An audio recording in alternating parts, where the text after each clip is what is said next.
Hello বন্ধুরা, আবারও চলে আসলাম তেলাপোয়া মাছের ঝাল রেসিপি নিয়ে। হেব্বি স্বাদ, হেব্বি মজা। দেখুন, প্রথমে মাছগুলিকে ভালো করে ভেজে নিলাম।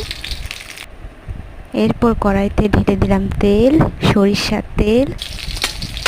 তারপর পেঁয়াজগুলিকে খুব ভালো করে ভেজে নিলাম। ভাজা হয়ে লাল হওয়ার পর মরিচ, জিরা, ধনিয়া পাউডার একসাথে সবগুলো দিয়ে দিলাম। এবার একটু হলুদ পরিমাণ মতো দিয়ে দিলাম। দিয়ে ভালো করে কষিয়ে এর মধ্যে পরিমাণ অনুযায়ী নুন দিয়ে দিলাম।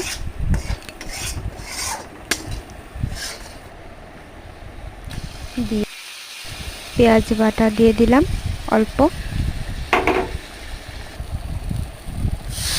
এবার কষানো হয়ে গেলে ভালো করে একটু জল ঢেলে দিলাম।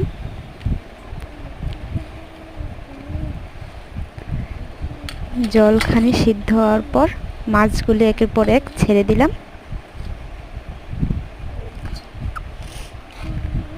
হয়ে গেলে কিছুক্ষণ পর হয়ে গেলে ধনিয়া পাতা এভাবে কুচি করে ছিটিয়ে দিয়ে দিলাম।